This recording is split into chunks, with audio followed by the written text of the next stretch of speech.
నమస్తే. తెలంగాణ రాష్ట్ర ముఖ్యమంత్రి రేవంత్ రెడ్డి చేసిన కొన్ని వ్యాఖ్యలు.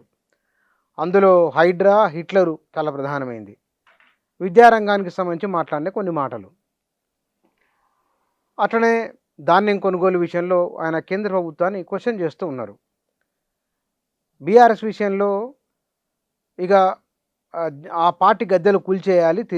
కాంగ్రెస్‌కు తిరుగులేదు. తానే ముఖ్యమంత్రి కాబోతున్నానని కూడా మాట్లాడుతున్నారు. సరే, రాజకీయంగా మాట్లాడే మాటలు కొన్ని ఉంటాయి. కానీ కొన్ని వ్యాఖ్యల విషయంలో తీవ్ర అభ్యంతరం వస్తున్నది. ఆవేదన కూడా ఉన్నది. ఇట్లా ఎందుకు మాట్లాడుతున్నారు ముఖ్యమంత్రి? వీటి గురించే మాట్లాడేది మన దగ్గర సీనియర్ జర్నలిస్టు, సామాజిక రాజకీయ అంశాల విశ్లేషకులు గౌరీశంకర్ గారు వారితో మాట్లాడదాం. సార్ నమస్కారం. నమస్కారం. సార్, రేవంత్ రెడ్డి హైడ్రాను హిట్లర్‌తో ఆయన పోల్చి చెప్పడం, ఆయన్నే స్ఫూర్తి అని కూడా అన్నారు. దీని ఆయన ఉద్దేశం ఏందన్నట్లు, ఆయన ఎందుకు అట్లా మాట్లాడినట్లు? స్పర్ ఆఫ్ ద మూమెంట్ ఒకటి ఆలోచన చేసినేమో, స్పర్ ఆఫ్ ద మూమెంట్ తనకు ఐడియా వచ్చినేమో, హిట్లర్ లాగా ఒక స్ట్రాంగ్ డిసిషన్ తీసుకుంటాము, హిట్లర్ లాగా మేము యాక్షన్ తీసుకుంటాం. కానీ రాంగ్ కంపారిజన్ నిజంగా చెప్పాలంటే. ఎందుకంటే దట్స్ నాట్ హైడ్రా ఉద్దేశం వేరే, to protect the lakes. It's a genuine కాదు. అన్యాయంగా ఎవరైనా భూములు కొట్టేసిన, గవర్నమెంట్ ల్యాండ్ కొట్టేసిన, అన్యాయంగా చెరువులు కొట్టేసిన దాన్ని ప్రొటెక్ట్ చేసడానికి హైడ్రా పెట్టారు. హైడ్రా అంతేగాని ఇది ఏదో హిట్లర్ టైపో లేకుంటే హిట్లర్ టైప్ అంటే డిఫరెంట్ మీనింగ్ వస్తాయి కనోటేషన్స్. యాక్చువల్లీ ఏంటంటే అవి జ్యూస్ని చంపేసినప్పుడు అప్పుడు కూడా ఎస్ఎస్ అని ఒక స్పెషలైజ్ గ్రూప్ ఉండే. వాళ్ళు ఎవరైనా ఈ జ్యూస్ని టార్గెట్ చేసుడు కానీ, వాళ్ళని తీసుకుపోయి చంపడం కానీ, అది ఒక ఎస్ఎస్ వాళ్ళ స్పెషల్ పోలీస్ ఉండే వాళ్ళది. ఈ హైడ్రా పేరు ఎద్దా ఇనలేదు. కానీ ఇప్పుడు తను చెప్తున్నాడేమో. కానీ నేను జనరలీ ఈ జర్మన్ అప్పుడు సెకండ్ వరల్డ్ వార్ అని మనకు స్టోరీస్ వింటూ ఉంటుంటే, కానీ హైడ్రా పెద్ద ఇనలేదు నేను. ఎక్కువ ఉండొచ్చు స్పెషలైజ్ గ్రూప్ ఉండే. కానీ ఎస్ఎస్ మాత్రం ఇది వెల్ నోన్ ఆర్గనైజేషన్ వాళ్ళది. ఇట్లా ఎవరినైనా టార్గెట్ చేయాలంటే ఎస్ఎస్ రాత్రి వాళ్ళు లేపుకొని తెచ్చి వాళ్ళు లేపేస్తుండే, తీసుకుపోయి కాన్సన్ట్రేషన్ క్యాంప్లో వేస్తుండే. ఎస్ఎస్ టీమ్ అది ఉండే. ఇతను Hitler personal Hitler specialize group. మనకు ఇంటెలిజెన్స్ బ్యూరో కూడా అనలేం మనము. ఒక specialize category of task force ఉంటుంది కదా, ఆ టాస్క్ ఫోర్స్ టైప్ అంటే వ్యక్తిగత టాస్క్ ఫోర్స్. ఇక ఆయన స్పెషలైజ్ టాస్క్ ఫోర్స్. ఇక వాళ్ళు లేపుకొని రావాలి, వాళ్ళు లేపేయాలి. జ్యూస్ని ఒక టార్గెట్ చేయాలి, జ్యూస్ని తీసుకుపోయి వాళ్ళని చంపేయాలి అని అంటే చంపేయాలి. ఎస్ఎస్ టీం ఉండే వాళ్ళది. లేదంటే ఓన్ మిలిటరీలో కూడా వాళ్ళ దాంట్లో ఎవరైనా ద్రోహం చేసినా, లేదంటే ఎవరైనా ఇన్ఫర్మేషన్ లీక్ చేసినా ఎస్ఎస్ వాళ్ళు తీసుకుపోయి వాడిని వేసేస్తుండే లోపలికి తీసుకుపోయి వాడిని పడేస్తుండే. వాడిని immediate shoot at site orders ఉండే. అప్పుడు తీసుకుపోయి పెద్ద వాడిని ఇంటరాగేట్ చేసి ఒక గంట సేపు ఇంటరాగేట్ చేసేసి వాడిని పడేస్తుండే. పక్కా ఆధారాలతో పట్టగానే వాడిని ఉంచకపోతుండే. SS was very popular. కానీ ముఖ్యమంత్రి గారు ఏ ఉద్దేశంలో పబ్లిక్ టఫ్ యాక్ట్ చేస్తున్నాము మేము స్ఫూర్తి అనుకుంటా, కానీ రాంగ్ కంపారిజన్ అది. అది కాదు, కొన్ని లక్షల మంది మరణాల కారకుడు హిట్లరు. జర్మనీలో ఆయన పేరు దాదాపు ఇప్పుడు తలవట్లేదు అటు ఎవరు. ఆ హిట్లర్ అనే పదము లేకపోతే కనుక ఆయనకు సంబంధించిన ఏమీ లేవు కదా. ఒక ముఖ్యమంత్రి అయి ఉండి హిట్లర్తో పోల్చుకోవడం ఏమిటి అని అంటే స్లిప్ ఆఫ్ టంగ్ ఉండొచ్చు. Most probably slip of tongue. ఏదో సడన్గా మైండ్లో వచ్చిందను, లేదంటే ఆయనకి ఎవరైనా అడ్వైజర్స్ గిట్ట చెప్పినారేమో. ఒక స్పెషల్ అడ్వైజరు చెప్పలేము, ఎవరైనా పక్కలో ఎవరైనా చెప్పవచ్చు కదా అన్న. మనకు అప్పుడు ఈ హిట్లర్ పీరియడ్లో ఒక ఉండే హైడ్రా అని ఒక టీం ఉండే, స్పెషలైజ్ టీం ఉండే. ఆ టార్గెట్ కానీ హిట్లర్ టార్గెటింగ్ వాజ్ డిఫరెంట్. ఈ was targeting Jews, targeting opponents, political అపోనెంట్స్ని టార్గెట్ చేశాడు. దట్ వాజ్ డిఫరెంట్ ఉండే అది. దాన్ని కంపేర్ చేసేది కరెక్ట్ కాదు ఇది. కానీ ఆయన స్లిప్ ఆఫ్ టంగ్ అనేసాడు. అట్లా ఎన్నో కామెంట్ చేస్తూ ఉన్నాడు ఇప్పుడు ఈ మధ్యన. కాబట్టి that is not correct comparison అది. కానీ ఎన్నికల ముందు కేసీఆర్ భాష గురించి మాట్లాడిన వాళ్ళు, ఆయన వ్యవహార శైలి బాగలేదని చెప్పిన వాళ్ళు, అందులో ఈయన నెంబర్ 1 కదా. మళ్ళీ ఇప్పుడు ఆయన కొడతా, తంత, గుద్దుతా ఇవే మాటలు మాట్లాడుతున్నారు. అంటే ఇప్పుడు ప్రైవేట్లో మన లీడర్స్ కూడా చాలామంది మాట్లాడుతూ ఉంటారు కదా. నేను కేసీఆర్ గారు ఉన్నప్పుడు కూడా ఈ డిస్కషన్స్ వచ్చేస్తాయి. మేము కూడా ఒకసారి చిట్ చాట్ చేసేప్పుడు అన్న ఈ యాటిట్యూడ్ బాగాలేదన్న, ఎందుకు ఇట్లా బాగుంటుంది కేసీఆర్ అప్పుడు మేము అన్నప్పుడు ఇప్పుడు మీటింగ్లో ఏదో మూమెంట్ జోష్ వచ్చేసి అంటే మా ఉద్దేశం. కానీ తర్వాత ముఖ్యమంత్రి అయినాక చాలా తగ్గించాడు. లేకుంటే మనం తెలంగాణ మూమెంట్లో చూసాం కదా, అంటుండే. అప్పుడు యాక్షన్ అది మూమెంట్ లేపుతుండేది. సిగ్గు లేదు, శరం లేదు వాళ్ళకి, అది ఇది ఇష్టం ఉన్నట్టు తిట్టుడు ఉండే. కానీ సీఎం అయినాక తగ్గాడు చాలా మటుకు.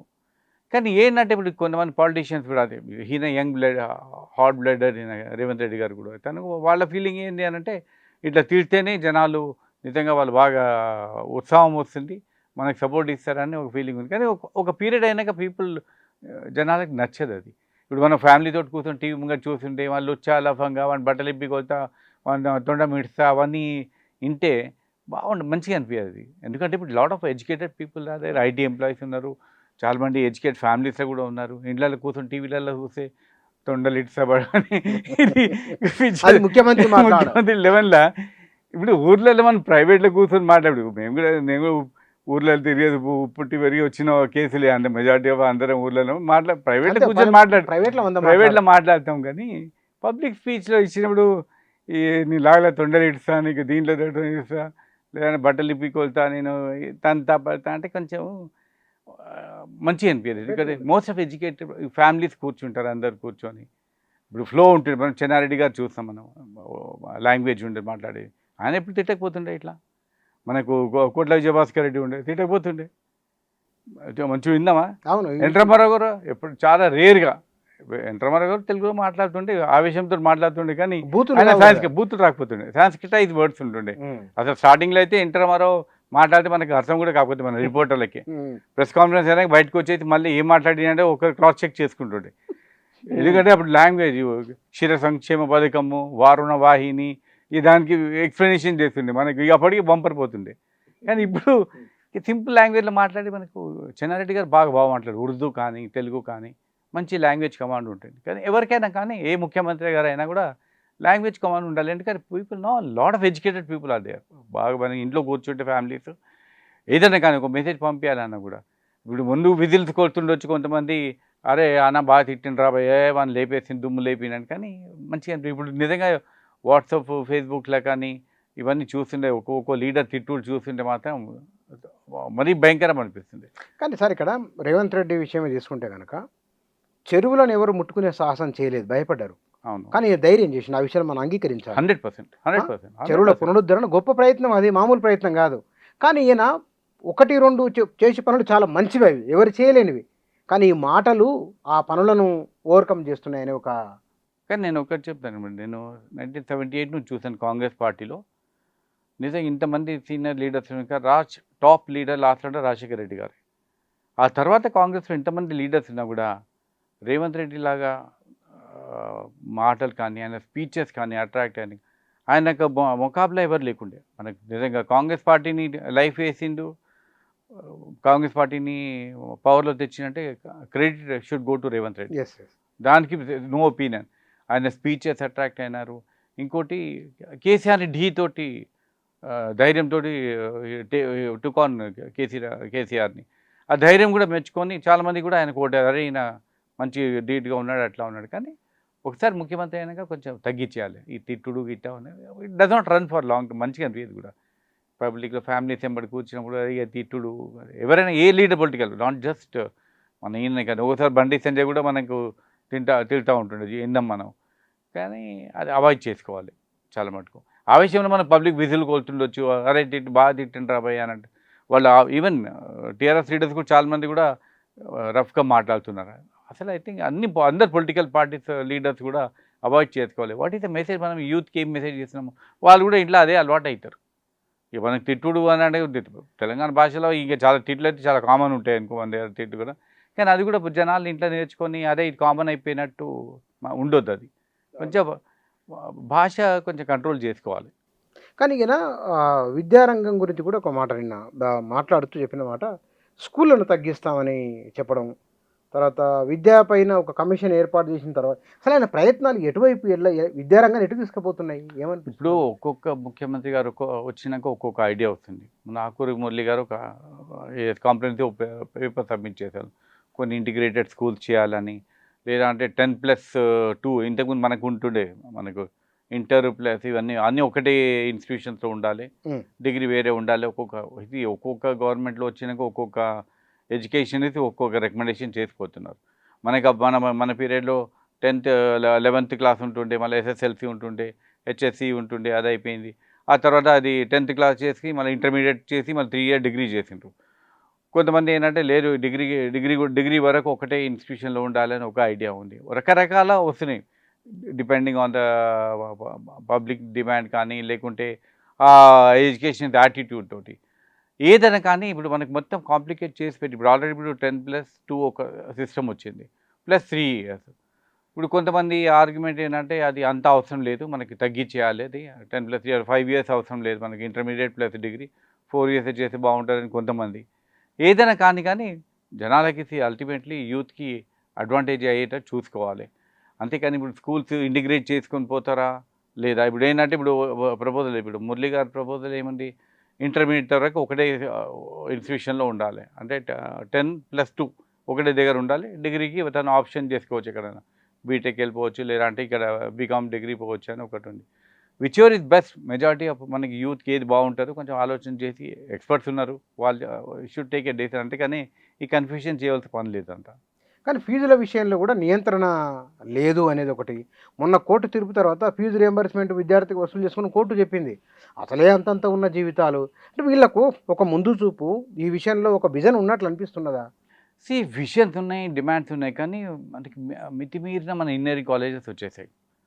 ఇప్పుడు దాంట్లో ఆ కాలేజెస్లో ఎట్లా అంటే, కాలేజెస్కి క్యాలిబర్ ఎంత ఉంది, వాళ్ళకు టీచర్స్కి ఫ్యాకల్టీ ఎట్లా ఉన్నారు, అన్నీ అవసరమా మనకు ఇంటిగ్రేటెడ్ అండ్ చేంజెస్ అవుతూ ఉన్నాయి. ఇప్పుడు రోజుకి ఇప్పుడు ఆర్టిఫిషియల్ ఇంటెలిజెన్స్ అని కొత్తగా వచ్చింది. ఇప్పుడు జనాలంతా ఆర్టిఫిషియల్ ఇంటెలిజెన్స్. ఇంతకుముందు సిఎస్సి ఉండే, కంప్యూటర్ సైన్స్ ఇంజనీరింగ్, అది పెద్ద ఉంది. మన ట్రెడిషన్ అప్పుడు డిగ్రీ ఏముండే, ఎక్కువ బీటెక్ ఎలక్ట్రిక్ ఎలక్ట్రానిక్స్ చాలా ఫేమస్ ఉండే, చాలా కంప్యూటర్స్ వచ్చింది, డిమాండ్గా అయిపోయింది. ఆ తర్వాత ఇప్పుడు ఆర్టిఫిషియల్ ఇంటెలిజెన్స్ వచ్చింది. రోజుకి రోజు చేంజ్ రెగ్యులర్గా చేంజ్ అవుతూ ఉన్నాయి. కాబట్టి యూత్కి ఏదో అసలు యాక్చువల్లీ ఇండస్ట్రీకి ఏం రిక్వైర్మెంట్ ఉంది అది ఆలోచన చేయాలి. మన యూత్ ఒకటే కాదు, ఫస్ట్ ఇండస్ట్రీ రిక్వైర్మెంట్ కదా. ఇప్పుడు ఆర్టిఫిషియల్ ఇంటెలిజెన్స్ ఎంతవరకు నడుస్తుంది, ఎంతమంది హ్యూమన్ ఇన్వాల్వ్మెంట్ లేకుండా నడుస్తుందా? నడవది. డెఫినెట్ అది కొంచెం ఇట్ ఓన్లీ అసిస్ట్ దెమ్. కాబట్టి ఇండస్ట్రీతో బేసికల్లీ మన education system should be linked with the industry. Industrialist కూర్చోబెట్టి వాళ్ళతో మాట్లాడి what kind of people they require, అది ఉంటేనే కదా రేపు పొద్దున్న ఎంప్లాయ్మెంట్ జనరేట్ అవుతుంది. మన క్యాండిడేట్ని అలా డిగ్రీ బీటెక్ పాస్ అయిపోతాడు, మోర్ దెన్ 70% వాళ్ళకు ఉద్యోగాలే వస్తలేవు. ఇప్పుడు క్యాంపస్ రిక్రూట్మెంట్ ఆల్మోస్ట్ నిల్ అయిపోయింది. ఇప్పుడు ఉన్న వాళ్ళనే తీసి పడేస్తున్నారు. ఎందుకంటే మాకు ఇంతమంది అవసరం లేదు, టెక్నాలజీ ఉండేది, మనకు ఏఐ వచ్చినాక అవసరం లేదు అని అంటున్నారు. వేరేది ఏమున్నాయి ఇంకా? ఇప్పుడు మనకు కన్స్ట్రక్షన్ ఇండస్ట్రీ పెరుగుతుంది, దాని ప్రకారం మేసనరీ కానీ, కన్స్ట్రక్షన్ ఇంజనీర్స్ కానీ, అలాంటి వాళ్ళని చాలామందిని తయారు చేయాలి. అట్లాంటి వాళ్ళకు ట్రైనింగ్, ఐఐటి ట్రైనింగ్ ఇవ్వాలి. ప్లంబర్, మనకు మోస్ట్ కామన్ రిక్వైర్మెంట్స్ ఉన్నాయి, ప్లంబర్ కానీ, ఎలక్ట్రీషియన్ కానీ, ఈ ఏసీ మెకానిక్స్ కానీ, అలాంటి షార్ట్ టర్మ్ కోర్సెస్ కండక్ట్ చేస్తే బాగుంటుంది కదా యూత్కి. ఇది ప్రతిదీ ఒక బీటెక్ అన్ని వైట్ కాలర్ జాబ్స్ కావాలంటే కూడా కుదరదు. కొంతమంది ఇది కూడా నేర్చుకోవాలి. ఒకప్పుడు మన దగ్గర ఐఐటి బాగానే ఉండేది, ఆ తర్వాత మూలకపడి అందరు బీటెక్ వెనకబడి కంప్యూటర్ సైన్స్. ఇప్పుడు అందరికీ ప్రాబ్లం ఏమవుతుందంటే, ఫ్యామిలీస్ కూడా అందరికీ మా పిల్లలంతా వైట్ కలర్ జాబ్స్ ఉండాలి, ఐటీ ఇండస్ట్రీలో పోవాలి, లేకుంటే ఐఏఎస్ ఐపీఎస్ కావాలి, ఇది మైండ్ సెట్లో ఉన్నారు. డాక్టర్స్ కావాలి. ఇప్పుడు డాక్టర్ అంటే కూడా మారలేదు. గవర్నమెంట్ డాక్టర్స్ అంటే పర్లేదు, 2-3 లక్షల్లో అయిపోతుండొచ్చు, కానీ ప్రైవేట్ డాక్టర్స్ అంటే కోట్ల రూపాయలు అయిపోయింది. మళ్ళీ ప్రైవేట్లో ఒక మెడిసిన్ సీట్ తీసుకోవాలంటే. కాబట్టి government should SIT with industrialist కూర్చొని వాళ్ళతో మాట్లాడి, వాళ్ళ రిక్వైర్మెంట్స్ ఏమన్నాయి, వాళ్ళకి ఏమేమి టెక్నాలజీ కావాలి, అది ఉంటేనే కొంచెం మనకి లాభం. ఆ కాలేజ్కి ఇంజనీరింగ్ కాలేజెస్కి ఈ ఇండస్ట్రీస్కి లింక్ చేస్తేనే మనకి రేపు ఫ్యూచర్లో పిల్లలకు లాభం పడుతుంది. అంతేగాని మనం ఊరికే ఒక ప్రొడ్యూస్ చేసి రోజు 1 డిగ్రీ నేను బీటెక్ అని పంపిస్తే వాడు బయట రోడ్ మీదకి వచ్చి ఏ ఉద్యోగాలు లేకుండా తిరుగుతాడు. కానీ ఇక్కడ ఈ 2.5 ఏళ్ల కాలంలో కాంగ్రెస్ ప్రభుత్వం, ప్రధానంగా ముఖ్యమంత్రి, తన చర్యల ద్వారా తన ఇమేజ్ని ఏమైనా పెంచుకున్నారా? పెంచుకుంటే ఆ ఇమేజ్ని పెంచిన అంశాలు ఏమేమి ఉన్నాయి, డ్యామేజ్ చేసిన అంశాలు ఏమేమి ఉన్నాయి? ఇమేజ్ అంటే డెఫినెట్గా తను అదే ముఖ్యమంత్రిగా తను ఒక క్యాబినెట్ మాత్రం డెఫినెట్లీ కంట్రోల్లో పెట్టిండు. ఒక ముఖ్యమంత్రి కాంగ్రెస్గా మాత్రం కంట్రోల్లో పెట్టిండు. అది ముందు కొంచెం పుకారాలు వేసిండు, అరే ఢిల్లీలో కట్ అయిపోయింది, ఢిల్లీలో ఆయనకు దూరం పెడుతున్న పెద్ద కనెక్షన్స్ పోయినాయి అని అంటే, సడన్గా ఒక దినము మళ్ళీ రాహుల్ గాంధీ గారితో ఫోటో దిగి మళ్ళీ ఫోటో గ్రూప్ పెట్టుకుని ఢిల్లీలో కలిసింది అని అనిపోయి అది వాళ్ళ మీద తప్పిపోయింది. ఇప్పుడు జనరల్ కాంగ్రెస్ వాళ్ళ లీడర్లతో టాక్ ఎట్లా అంటే, లేదన్నా మొత్తం రేవంత్ రెడ్డి గారిదే నడుస్తుంది అంతా హవా, ఢిల్లీలో అంతా ఆయన మాటనే వింటున్నారని ఆ మెసేజ్ పోయింది. అది కనబడుతూనే ఉంది మనకు. ఆయన డిసిషన్స్ తీసుకునే కానీ మనకు కానీ ఎవరైనా కానీ ఈవెన్ ఏఐసిసి కూడా హైకమాండ్ కూడా వచ్చి ఆలోచన చేయాలి. ఏ విధంగా ముఖ్యమంత్రికి ఫ్రీ హ్యాండ్ ఇస్తేనే తను ఏదైనా పని చేస్తాడు. ఇక మొత్తం కంట్రోల్ చేసుకొని మళ్ళీ ముందే కాంగ్రెస్ పార్టీ ఎట్లా ఉందంటే, అంటే ఇది ముందు పాత కాంగ్రెస్ లెక్క అయితే కాదు. ఇప్పుడు ముందు పాత కాంగ్రెస్ అంటే పోయి ఇమీడియట్లీ పోయి పిటిషన్లు పెట్టేసి ఆ ముఖ్యమంత్రిని కింద మీద చేస్తుంది ఢిల్లీలో. ఇప్పుడు అంత మాత్రం ఆ స్కోప్ అయితే లేదు. ఉన్నది ఇంకా యాక్సెస్ ఉంది ఢిల్లీలో, కానీ ఢిల్లీ కూడా హైకమాండ్ కూడా డైరెక్ట్ ముఖ్యమంత్రి గారికి బాగానే సపోర్ట్ ఇస్తున్నట్టుంది. ఎందుకంటే ఇది కంటిన్యూ అంత పెద్ద కాంట్రవర్సీస్ ఏం లేవు. లేదంటే ఆయన ముఖ్యమంత్రిని మార్చాలి ఉంటాడో లేదో అన్నది ఆ సిచ్యువేషన్ అయితే లేదు, ధీమాగానే ఉన్నారు. కానీ కాంగ్రెస్ పార్టీ కూడా ఆలోచన చేయదు. ఇప్పుడు అందరికి ఆస్పిరేషన్స్, ప్రతి ఒక్కరికి మినిస్టర్ కావాలని కోరిక, ఇంకోటి కార్పొరేషన్ చైర్మన్లు అని కావాలని కోరిక. చాలామంది సీనియర్ కాంగ్రెస్ లీడర్స్కి వాళ్ళకి రాలేదు. ఏంటంటే వాళ్ళు లేదు సార్, పాతగా తెలుగుదేశంలో ఉన్న వాళ్ళు ఉన్నారు, వాళ్ళే డామినేట్ చేస్తున్నారు, మన వాళ్ళు లేరు అని అదొక టాక్ నడుస్తుంది. కానీ ఇప్పుడు న్యాచురల్లీ కదా, ఇప్పుడు ముఖ్యమంత్రి తను గెలిచినాక ఆయనకున్న సపోర్టర్లకి ఆయనకు డెఫినెట్లీ ఫస్ట్ ప్రిఫరెన్స్ తెచ్చుకుంటాడు కదా. ఏ ముఖ్యమంత్రి కూడా అదే కామన్, ఇది కామన్. కానీ it's national party, national leaders, పాత కాంగ్రెస్ వాళ్ళు చాలామంది కాంట్రిబ్యూట్ చేసి పార్టీలో ఉన్నోళ్ళు ఉన్నారు కాబట్టి వాళ్ళని చూసుకోవాలి. ఇప్పుడు రీసెంట్గా మన వి హనుమంతరావు గారికి ఇచ్చారు. ఆయన కూడా ఎన్నో రోజులు పాపం ఆయన రాజ్యసభ ట్రై చేశాడు, ఎమ్మెల్సీ ట్రై చేశాడు, రాలేదు. మనం ఇప్పుడు అడ్వైజర్గా ఇచ్చేశారు. సో ముఖ్యమంత్రి రేవంత్ రెడ్డి గారు కూడా ఆలోచన చేసుకోవాలి. తను పాత కాంగ్రెస్ వాళ్ళు ఎవరైతే ఉన్నారో, పార్టీకి పట్టుకొని ఉన్నారు, జెండా పట్టుకొని ఉన్నారు, వాళ్ళకు పొజిషన్ ఉన్నా లేకున్నా కూడా ఉన్నారు కాబట్టి వాళ్ళని కూడా ఆలోచన చేసుకొని కొంచెం ఇచ్చేయాలి. కొత్త వాళ్ళకి ఇచ్చేసి ఉంటే కొత్త వాళ్ళకు ఆయనకు సపోర్ట్ ఇచ్చిన వాళ్ళకు కూడా ఇస్తే తప్పేం లేదు. కానీ at the same time committed party workers ఎవరైతే ఉన్నారో చాలామంది పట్టుకొని ఉన్నారు అలాగే పార్టీతోటి, వాళ్ళని కొంచెం చూసుకోవాలి ఆయన.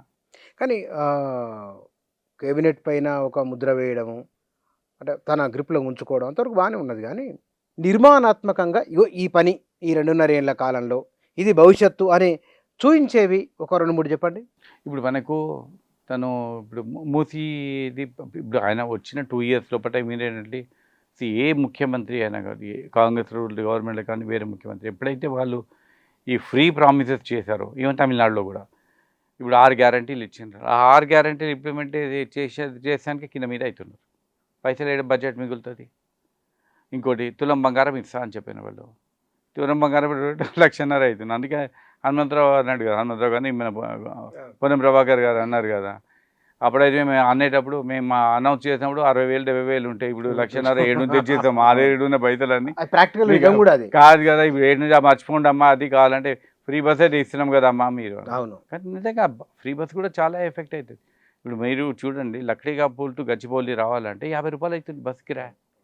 I was really shock. నేను ఎప్పుడు మొన్న ఫస్ట్ టైం ఒకసారి ఏళ్ళ తర్వాత ఊరికే చూద్దాం ఎట్లుంటుంది ఎగ్దామని ఖాళీగా ఉంటుందని ఎక్కిన బస్సు. లక్డీకాపూల్ టు మేదీపట్నం వస్తే 25 రూపాయలు బస్ కిరాయి, మేదీపట్నం నుంచి గచ్చిబౌలి వస్తే 25 రూపాయలు బస్ కిరాయి. అన్ఇమాజినబుల్. నేను కాలేజ్ డేస్లో చదువుతాప్పుడు భద్రకా కాలేజ్ పోతే 5 రూపాయలు బస్ కిరాయి, monthly bus pass. Train ticket monthly bus 5 rupees, 5 rupees. మళ్ళీ ట్రైన్ ఏమో క్వార్టర్లీ 3 నెలలకు 5 రూపీస్, 3 నెలలకు 5 రూపాయలు. ఇప్పుడు హైదరాబాద్లో చాయ్ కూడా రాదు. I'm talking about 1973 to 76 Bhadruka college చదువుతుండే నేను, సికింద్రాబాద్ నుంచి వెళ్తుండే. ఇప్పుడు 25 రూపాయలు అంటే నిజంగా ఒక నిమిషం షాక్ అయినా నేను ఏదో 5-10 రూపాయలు ఉంటుంది అనుకున్నా, కానీ రియల్లీ సర్ప్రైజ్. అంటే ఇప్పుడు అందుకే లేడీస్ అంతా సపోర్ట్ ఇచ్చినారు అని అంటే ఎంత సేవ్ అవుతుంది లేడీస్కి. బాగా బాగా మిస్యూజ్ కూడా అవుతుంది అనుకో. ఊరికే టైం పాస్ పోయేది సరే పోదాం, ఎట్లా ఫ్రీ బస్సే కదా పోదాం, 6 నెలలు ఎన్ని రోజులు తిరుగుతారు. కానీ ఎంప్లాయీస్ గిట్ట ఉంటే, లేడీస్ ఎంప్లాయీస్ కానీ స్టూడెంట్స్కి మాత్రం డెఫినెట్గా బెనిఫిట్ అవుతుంది. ఉమెన్ స్టూడెంట్స్ కానీ గర్ల్స్ కానీ. ఎస్, కొన్ని స్కీమ్స్ ఉంటాయి. ఇప్పుడు మనకు ఈ తమిళనాడు కల్చరే కదా ఇప్పుడు మొత్తం మనకు ఈ ఫ్రీ అన్ని స్టార్ట్ చేస్తాం. ఆడ అన్ని మనకు ఫ్రీ గ్రైండర్లు కానీ, ఫ్రీ పవర్లు కానీ, ఫ్రీ ఇచ్చే కల్చర్ అంతా బ్రాండ్ అంబాసిడర్ తమిళనాడు. అంటే వాళ్ళ ట్రావిడెన్ కల్చర్లో వాళ్ళది ఎలక్షన్ ప్రామిసెస్లో అంతానే సోషియో ఎకనామిక్ అఫ్లిక్ట్ చేయాలి, చాలా పేదోళ్ళు ఉన్నారని వాళ్ళు ఫ్రీగా చేశారు. అమ్మ ఫ్యాన్స్ అని ఉండేది మనకు, జయలలిత గారు తయారు చేశారు తెలుసా మీకు? అమ్మ ఫ్యాన్స్ మన బాలనగర్లో తయారవుతాయి.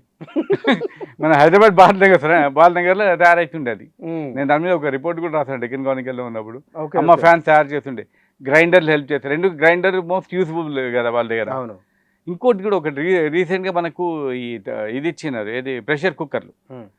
ప్రెషర్ కుక్కర్ మన ఆదిలాబాద్లో ఒక క్యాండిడేట్ ప్రెషర్ కుక్కర్ ఇచ్చినప్పుడు నేను స్టడీ చేశాను. అసలు ప్రెషర్ కుక్కర్ ఎందుకు ఇచ్చారంటే భారతదేశంలో 5-6 చోట్ల ప్రెషర్ కుక్కర్ ఇచ్చిన వాళ్ళంతా క్యాండిడేట్స్ గెలిచిండ్రు, ఇంక్లూడింగ్ ఒరిస్సాలో కానీ మహారాష్ట్రలో కానీ. ఎందుకంటే విజిబిలిటీ ఉంటుంది, చూస్తే పెద్దగా ఉంటుంది, కాస్ట్ ఎఫెక్టివ్, 1000-1200 నీకు దొరుకుతుంది, నీకు యూటిలిటీ ఉంది, ఇంట్లో పొద్దున్న లేస్తే నీకు వాడుకోవచ్చు ఎవ్రీడే యూటిలిటీ. మనకు ఆదిలాబాద్ క్యాండిడేట్ ఇచ్చాడు ప్రెషర్ కుక్కర్లు. అలాగే తమిళనాడు కూడా అంతే, గ్రైండర్లు ఈ ప్రెషర్ కుక్కర్లు ఇచ్చింది. ఫైన్, పర్లేదు, పబ్లిక్ యూటిలిటీ ఉంది, ఇచ్చేయాలి. కానీ పబ్లిక్ ఆస్పిరేషన్ కూడా పెరుగుతూ ఉంటుంది. ఇప్పుడు నేను ఒకప్పుడు ఎలక్షన్ కవర్ చేసినప్పుడు డి శ్రీనివాస్ గారు ఉండే నిజామాబాద్లో ఎలక్షన్స్ ఓటర్ స్లిప్ 200 రూపాయలు నోట్ యాడ్ చేసుకొని కిటికీలకేం చేస్తుండే ఓటర్ ఇంట్లో 200 రూపాయలు ఓటుకి 200 రూపాయలు ఉండొచ్చు. 90s అప్పుడే మన డి శ్రీనివాస్ అప్పుడు నిజామాబాద్లో చూసాను. ఇప్పుడు ఆ తర్వాత పోయి ఇప్పుడు 2000 5000 దాకా కొంచెం పెరిగింది కూడా. చిన్న ఎలక్షన్లు ఇంకెక్కువ. ఇప్పుడు పెద్ద అసెంబ్లీ ఎలక్షన్స్ అంటే ఇంకా తక్కువ కొంతమంది, కానీ చిన్న ఎలక్షన్స్ ఉండదు. కానీ అల్టిమేట్లీ ఇవన్నీ ఇచ్చినాక ముఖ్యమంత్రి గారికి ఏం మిగులుతుంది? ఇప్పుడు ఇవన్నీ ప్రామిస్ చేసిండు, అంటే ఇవ్వకపోతే గెలుస్తామో లేదో అని డౌట్. ప్రామిసెస్ కొత్తగా చేయాలి. ఇంతకుముందే ఇచ్చినాం కదా, ఫ్రీ పవర్ అయితే ఆల్రెడీ ఉంది కదా, ఏముంది దాంట్లో, నువ్వు ఇప్పుడు కొత్తగా ఇచ్చేది ఏముంది, మాకు కొత్తగా ఏముంది అని అడుగుతుంది జనాలు. కొత్త లిస్ట్ తయారు చేసి ఇవ్వాలి. మీ అందరికి ఇండ్లు ఇచ్చేసాం కదా అంటే, ఆ ఇంట్లో ఆల్రెడీ ఇచ్చారు, రాజశేఖర రెడ్డి గారు ఉన్నప్పుడు ఇచ్చిన, అందరు ఇచ్చి మీరేమి ఇస్తారు. ఒక ఏమైందంటే ద పీరియడ్ ఆఫ్ నేను 70sలో ఎలక్షన్ 80sలో ఎలక్షన్ కవర్ చేసేటప్పుడు పబ్లిక్కి ఉపయోగపడేది కమ్యూనిటీ డిమాండ్స్ ఉంటుండే. మా విలేజ్లో ఒక పంచాయత్ ఆఫీస్ కట్టియండి, లేదంటే ఒక స్కూల్ కట్టండి, ఊరికి బస్ వేయండి ఊరికి, లేదంటే ఒక బోర్వెల్ కొన్ని బోర్వెల్ వేయమని, ఇట్లా కమ్యూనిటీ డిమాండ్స్ ఉంటుంది. మనకు ఈ మ్యారేజ్ హాల్ ఒకటి కట్టియండి, లేదంటే ఏదైనా అట్లా కమ్యూనిటీ డిమాండ్స్ ఎక్కువ ఉంటుంది. రాను ఇండివిజువల్ డిమాండ్స్ ఎక్కువైపోయినాయి. నాకేమి ఇస్తావు, నాకు తులం బంగారం ఇస్తావా, లేకుంటే నాకు క్యాష్ ఎంత ఇస్తావు, మా ఇంట్లో 10 ఓట్లు ఉన్నాయి, నాకెంత ఇస్తావు నువ్వు. ఇక క్యాండిడేట్ కూడా ఏం చేస్తారు, ఆ డిమాండ్ ఉందానికి దాన్ని బట్టి వీళ్ళు ఇస్తున్నారు. వీళ్ళు అలవాటు చేసారు సార్ జనాలకు, అట్లా జనాలు కూడా అడుగుతున్నారు కదా, వీళ్ళు అలవాటు చేసిన వాళ్ళు. ఒక వికారాబాద్లో ఒక క్యాండిడేట్ చెప్పాడు నాకు మున్సిపల్ ఎలక్షన్స్ అన్నప్పుడు, అన్న ఇప్పుడు పేదలు గుడిసెలలో అడిగినారంటే బాధేదన్నా, ఇప్పుడు టీచర్లు కూడా అడుగుతున్నారు నా ఫ్యామిలీలో. అవును, అది చాలా ఏం చేయాలి అన్న, ఏమన్నా మరీ దారిద్ర్యం అయిపోయింది, ఉద్యోగాలు ఉన్నాయి వాళ్ళకు, అయినా కూడా మా ఇంట్లో 5 ఓట్లు ఉన్నాయి, మళ్ళీ నాకు 5 ఓట్లకు 5 పంపారు, 2000 వస్తుంది కదా. వీడు ఎడ్యుకేట్ వాళ్ళు ఫ్రీగా దేనికో పని ఇస్తారు కదా అంటారు. ఇప్పుడు ఆ లెవెల్లో వచ్చేసింది. కాబట్టి అలవాటు చేసిన అనొచ్చు మనం, పబ్లిక్ కూడా విషయం తీసుకోడు కదా, అంతే కదా. వీడు ఓటేస్తాడో లేదు. ఇంకోటి పబ్లిక్ కూడా ఎట్లా హుషారైపోయింది, ఇప్పుడు నలుగురు దగ్గర తీసుకున్న ఓటు అయితే ఒక్కడికే వేస్తాడు కదా. ఇప్పుడు బీజేపీ క్యాండిడేట్ ఇచ్చినా, బీఆర్ఎస్ క్యాండిడేట్ ఇచ్చినా, కాంగ్రెస్ క్యాండిడేట్ ఇచ్చినా, ఇంకెవరైనా క్యాండిడేట్ ఇచ్చినా కూడా అల్టిమేట్లీ ఓటు నలుగురు దగ్గర ఓటు అయితే ఫ్రీ, పైసలు ఫ్రీగానే వస్తున్నాయి కదా. కాబట్టి ఐ థింక్ ఇండివిజువల్ డిమాండ్స్ కంటే కమ్యూనిటీ డిమాండ్స్ చేసుకుంటే బాగుంటుంది. ప్రజలు కూడా ఆలోచన ఉంది, కానీ వేసే మళ్ళీ తాగు తినిపించి అది వేరే, మళ్ళీ అది వేరేనే, బోనస్ లెక్క మరి. కాబట్టి హోల్ ఎలక్షన్ ప్రాసెసే చేంజ్ అవుతుంది. మనం ఎక్కువ ఇది మనకి ఎక్కువ ఇట్లా ఉంటే ఇనేటి మనం ఎక్కువ ఆంధ్ర సైడ్ అటు సైడ్ ఇంటుండే మనకు, కానీ ఇక్కడ కానీ నార్త్లో మాత్రం నాకు మన ఐఏఎస్ ఆఫీసర్ చాలామంది ఎలక్షన్ క్యాంపెయిన్ వెళ్ళారు కదా, వాళ్ళు చెప్తారు అక్కడ ఆ కల్చర్ లేదు కాబట్టి చాలా మటుకు వాళ్ళు ఫుడ్ అరేంజ్ చేస్తారంటారు, చాలా మటుకు భోజనం పెడతారు, అంతేకాని ట్రాన్స్పోర్టేషన్ అరేంజ్ చేస్తారు. ఇక్కడ నుంచి కొన్ని దూరంగా ఉన్న వాళ్ళకి ట్రాన్స్పోర్టేషన్. కానీ ఇట్లా మన లెక్క పైసలు పంచుకుంటే మన దగ్గర ఫుడ్ మామూలు 4-5 వెరైటీలు ఉండాలి, మన దగ్గర 5-6 ఉండాలి వెరైటీలు, లేకపోతే బేకార్ కాదు వింటే గట్లేదు అంటారు. మన ఊరంతా పుకార్ అవుతారు కదా, రాత్రి వాడు ఏం లేదు, తెల్లన్నం పెట్టింది, బిర్యానీ లేదు, ఏం లేదు, చికెన్ లేదు, మటన్ లేదు, ఏం రా అంటారు. మరి నార్త్లో ఆ సమస్య కూడా లేదు వాళ్ళకు. ఎందుకు మామూలు టీచర్ సెలక్షన్ అప్పుడు గడియారాలు ఇచ్చింది, వాచెస్, మనకి గిఫ్ట్ వాచెస్, డైరీ, ఇది పర్సెస్, తాగుడు బాటిల్స్ ఫ్రీగా 2 బాటిళ్ళు. మరీ దారుణమైన ఈ పబ్లిక్. మన పాలిటీషియన్ బ్లేమ్ చేయాలన్నా, పబ్లిక్ని బ్లేమ్ చేయాలా? ఇప్పుడు మన పాలిటీషియన్ బ్లేమ్ చేయాలి, కానీ పబ్లిక్లో కూడా పబ్లికే మారాల్సింది, పబ్లిక్ మారాలి, ఓటర్సే మారాలి. మాకు ఇది వద్దు, మాకు రోడ్లు మంచిగా ఉండాలి, మాకు నీళ్లు మంచిగా రావాలి, మాకు కమ్యూనిటీ మంచిగా హాస్పిటల్, ఎవరైనా డిమాండ్ చేయండి, మంచి హాస్పిటల్ రావాలి. ఇప్పుడు ఏదైనా హాస్పిటల్ పోవాలంటే 1 లక్ష రూపాయలు కావాలి ఫీజు. నువ్వు కాలు చేతులు మనకి బెన్ కింద ఏమైనా పోయిందనుకో, వాడు 10 ఎక్స్రేలు గిట్ అవన్నీ పెట్టేవారు 1 లక్ష రూపాయలు లేసిపోతాయి. కాబట్టి మంచి హాస్పిటల్ డిమాండ్ చేయండి, మంచి ఒక స్కూల్ డిమాండ్ చేయండి. ఒక స్కూల్ ఫీజు అంటే ఒక ఫస్ట్ క్లాస్ స్టూడెంట్కి 1 లక్ష రూపాయలు అవుతుంది ఫీజు. అవును, లీడర్లు కూడా భయంతో ఉంటారు, లీ డబ్బులు వంచలేదు అనుకో. లీడర్ వాళ్ళకి కూడా అనిపిస్తుంది, అరే వాడు ఏం అడుగుతలేరు, మనకి ఇవన్నీ ఇద్దాము అంటారు. తమిళనాడులో విజయ్ ₹1 వంచలేదట మొన్న గెలిచిన మీరు తమిళనాడు ప్రస్థానం వచ్చారు కాబట్టి అంటున్నాను నేను. సింగిల్ ఎంపీ ఖర్చు పెట్టలేదట వాళ్ళు. అంటే నీకు నువ్వు ఓటుకు నోటు అనే వ్యవహారం వేవ్లో రావచ్చు, కానీ ఖర్చు అయితే డిఫరెంట్ అవుతుంది అన్న. అంటే తమిళనాడు ఐడల్ వర్షిప్ ఎక్కువ, అదే ఐడల్ వర్షిప్ ఎక్కువ ఉంది. ఇంకోటి ఏంటి, ఆల్రెడీ వాళ్ళు ముందే చూసాం తమిళనాడులో వాళ్ళకి 2 పార్టీలు కదా, ఏండ్ల నుంచి నడుస్తూ ఉండే పీరియడ్. ఆ కాలంలో ఉన్న వాళ్ళు ఏఐడిఎంకే డిఎంకే, నేను మధ్యాహ్నం ఉంటే డిఎంకేనే ఉండే ముందు, డిఎంకే స్ప్లిట్ అయిపోయి ఏఐడిఎంకే వచ్చింది. తర్వాత ఇప్పుడు థర్డ్ ఈయన యంగ్ టీ ఈయన మీద అలిగేషన్ ఉండి ఇంతమంది అప్పుడు మన పబ్లిక్ మీటింగ్లో చనిపోయినా కూడా మళ్ళీ టీవీకి వేసిండ్రు. But they wanted change. ఒకటి ఏంటంటే చూద్దాం ఓట్లేదు, కానీ అక్కడ ఐడల్ వర్షిప్, హీరో వర్షిప్ ఎక్కువ అక్కడ. కానీ ఇక్కడ అన్నమలై ప్రస్తావన కూడా వచ్చింది కదా, ఆయన మధ్యవాదర మారుదాం మార్చుదాం, కొత్త నినాదం అనేది మనం మారుదాం మార్చుదాం అని అంటున్నారు కదా. మరి అది ఎట్లా ఇంపాక్ట్ ఉండవచ్చు, ఆయన బీజేపీ కాదని వచ్చింది. ఎట్లా ఉంటుంది పబ్లిక్ పర్సెప్షన్లా, నాకేంది, నాకు వస్తే నాకేమి ఇస్తాడు. నువ్వు ఏమైనా ఉండొచ్చు గురు, నువ్వు ఐపీఎస్ ఆఫీసర్ ఉండొచ్చు, నువ్వు ఎంత చదువుకున్నారు ఉండదు, ఏమైనా కానీ నాకేం బెనిఫిట్ అవుతుంది, ఇండివిజువల్ బెనిఫిట్ ఏంది అని ఉంటుంది. నిజాయితీ అతను నిజాయితీ పరుడు, ఐపీఎస్ ఆఫీసరు. ఆయన సక్సెస్ఫుల్ కాలేదు, ఈయన యాక్టర్గా ఈయన సక్సెస్ఫుల్ అయింది. ఇప్పుడు స్టార్ వర్షిప్ ఎక్కువ అక్కడ, ఫిలిం స్టార్స్ తోటే సక్సెస్ఫుల్. మేము ఎంజీఆర్తో మనకి అన్నదురై చూసాం, అన్నదురైనాక మనకు చూసాం, మనకి ఎంజీఆర్ అయిపోయింది, జయలలిత అయిపోయింది, మన కరుణానిధి, స్టాలిన్, వాళ్ళ అబ్బాయి, వీళ్ళందరూ ఇలాంటి ఫిలిం బ్యాక్గ్రౌండ్ నుంచి వచ్చినారు. వచ్చేసి వాళ్ళకు సక్సెస్ ఇది డైలాగ్ ప్రామిసెస్ పోయినారు. ఇతను పాపం ఐపీఎస్ ఆఫీసర్, మంచి వ్యక్తి, నేను మంచి క్లీన్ గవర్నమెంట్ ఇస్తానంటే క్లీన్ గిట్ తర్వాత మన నాకెట్లా అని అంటారు. ఇప్పుడు జనాలు ఎట్లయిపోయినా నాకు ఏం గిఫ్ట్ ఇస్తారు, నాకేమి ఇస్తారు. టీవీకి కూడా పెద్ద ప్రామిసెస్ చేయాలి ఉన్న, ఆయన కూడా పెద్ద లిస్ట్ ఉంది ప్రామిసెస్ చేస్తా అంటే. ఆ లిస్ట్ ఆల్రెడీ ప్రతి ఒక్కరికి వెల్ఫేర్ స్కీమ్స్ చాలా ఉన్నాయి. వెల్ఫేర్ స్కీమ్ లేని తమిళనాడులో నడవదు. అవునవును.